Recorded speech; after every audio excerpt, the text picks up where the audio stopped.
നമസ്കാരം. മൻമോഹൻ സിംഗിനെ മുൻനിർത്തി ഇന്ത്യ ഭരിച്ചത് സോണിയാഗാന്ധി തന്നെയായിരുന്നു. നട്ടലുള്ള ഒരു ഭരണാധികാരി കോൺഗ്രസിൽ നിന്നും പ്രധാനമന്ത്രി കസേരയിൽ എത്തിയിരുന്നുവെങ്കിൽ മുംബൈയിൽ ഒരു ഭീകരാക്രമണം ഒഴിവാക്കാമായിരുന്നു.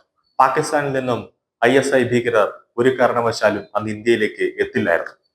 ഒരിക്കലും ഇന്ത്യയിൽ ചോരപ്പുഴ ഒഴുകില്ലായിരുന്നു മുംബൈ.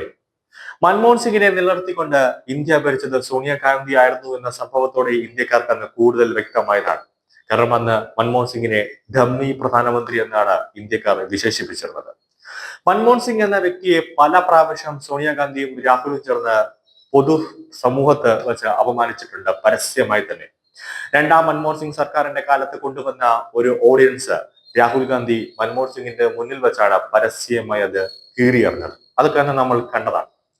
അത്രയ്ക്ക് അപമാനം നേരിട്ട മൻമോഹൻ സിംഗ് പ്രധാനമന്ത്രി സ്ഥാനത്ത് നിന്ന് രാജ്യസന്നദ്ധ അറിയിച്ചുവെന്ന് അന്നത്തെ പ്ലാനിംഗ് ബോർഡ് ഉപാധ്യക്ഷൻ മോൻകെ സിംഗ് അലുവാലിയ പിന്നീട് വെളിപ്പെടുത്തലുണ്ടായി. ഇപ്പോൾ പ്രതിപക്ഷ കസേരയിൽ ഞെളിഞ്ഞിരിക്കുന്ന ചതിയനായ രാഹുൽ ഗാന്ധി എന്ന കോൺഗ്രസ് നേതാവിന്റെ വിവരമില്ലായ്മയും അപക്വതയും കുറിച്ചാണ് ഇപ്പോൾ പറയുന്നത്.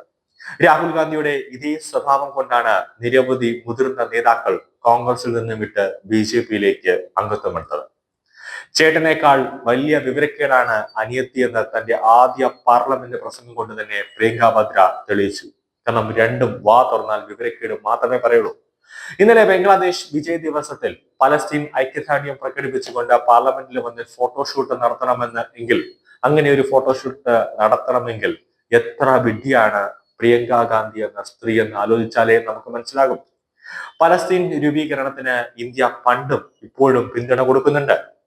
തിരിഞ്ഞു കൊത്തുമെന്ന് അറിഞ്ഞിട്ടും ഇപ്പോഴും ഇന്ത്യക്കാരുടെ നികുതി പണം കൊണ്ട് ഇന്ത്യ പലസ്തീനെ മനസ്സറിഞ്ഞ് കൈമേയ് മറന്ന് സഹായിക്കുന്നുണ്ട്.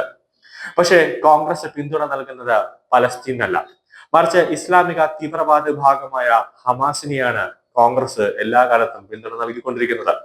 സ്ത്രീകളെ ബലാത്സംഗം ചെയ്തു കൊല്ലുന്ന, കുഞ്ഞുങ്ങളെ കഴുത്തറുത്തു കൊല്ലുന്ന ഹമാസിനെ പിന്തുണച്ച് കേരളത്തിൽ കോൺഗ്രസ് നടത്തിയ പ്രകടനങ്ങളും പ്രസംഗങ്ങളും റാലികളും ഒക്കെ നമ്മൾ കണ്ടിട്ടുള്ളതാണ്. ഹമാസിനെ പൊതുവേദിയിൽ ഭീകര സംഘടന എന്ന് വിമർശിച്ച ശശി തരൂരിനെ പിന്നെ കേരളത്തിൽ പൊതുവേദിയിൽ നിന്ന് ഒതുക്കി മാറ്റി നിർത്തിയ കോൺഗ്രസിന്റെ സംഭവങ്ങൾ നമ്മൾ കണ്ടതാണ്. കോൺഗ്രസിന്റെ പിന്തുണ ഉണ്ടായിരുന്ന ഹമാസ് തീവ്രവാദികളെല്ലാം ചത്തു തൊലഞ്ഞു, മണ്ണടിഞ്ഞു. ഹമാസിന്റെ പേര് പറഞ്ഞ് മോങ്ങാൻ പോലും ആളില്ലാത്ത സമയത്താണ് പലസ്തീൻ ഐക്യദാർഢ്യവുമായി പ്രിയങ്കയുടെ ഒരു വരവ്. കോൺഗ്രസ് ഹമാസിനെയോ ഹിസ്ബുള്ളയോ ഇസ്ലാമിക് സ്റ്റേറ്റിനെയോ അൽ ഖയ്ദിനെയോ പോപ്പുലർ ഫ്രണ്ടിനെയോ മുസ്ലിം ലീഗിനെയോ ആരെ വേണമെങ്കിലും പിന്തുണച്ചോട്ടെ, അത് അവരുടെ രാഷ്ട്രീയം, അത് അവരുടെ ഇഷ്ടം. കാരണം എന്തായാലും കോൺഗ്രസ് നല്ല ആളുകളുമായി കൂട്ടുകൂടില്ല എന്നത് ഉറപ്പാണ്. ജോർജ് സോറസുമായിട്ടും ഇതുപോലത്തെയുള്ള നരാധവന്മാരുമായിട്ടും ഒക്കെ കൂട്ടുകൂടുള്ളൂ. പക്ഷെ ഇന്നലത്തെ പ്രിയങ്ക വദ്രയുടെ ഷോ ശരിക്കും ഗുണം ചെയ്തത് BJP-ക്ക് തന്നെയാണ്. ഇന്ത്യയിൽ 80% ഹിന്ദുക്കളാണ്.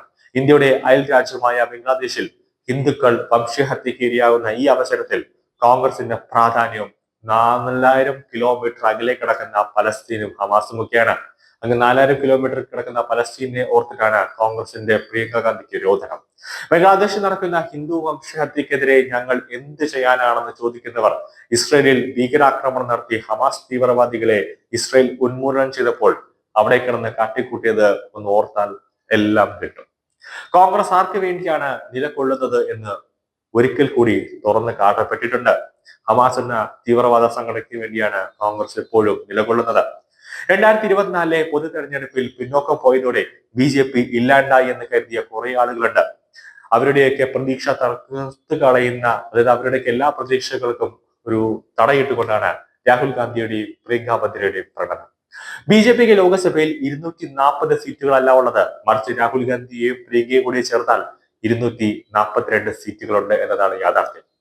ഹമാസിനാണ് പ്രിയങ്കയ്ക്കും രാഹുലിനും സോണിയയ്ക്കും പിന്തുണ നൽകുന്നതെന്ന് അറിഞ്ഞതോടെയാണ് പാകിസ്ഥാൻ മുൻ മന്ത്രി ചൗധരി ഫഹാദ് ഹുസൈൻ പ്രിയങ്കയെ പൊരുത്തിക്കൊണ്ട് ഇന്നലെ രംഗത്ത് വന്നത്. പ്രിയങ്കയുടെ കരുക്കൾ, അതായത് പ്രിയങ്കയുടെ സ്നേഹം ഇപ്പോൾ എങ്ങോട്ടാണ് എന്ന് മനസ്സിലായി എന്നതാണ് യാഥാർത്ഥ്യം. മോദി 4.0-ക്ക് രാഹുലും പ്രിയങ്കയും തന്നെ ധാരാളം. ഇവർ എല്ലാ ദിവസവും BJP-ക്ക് വേണ്ടുവോളം ശക്തമായ പ്രചാരണം നൽകുന്നുണ്ട്.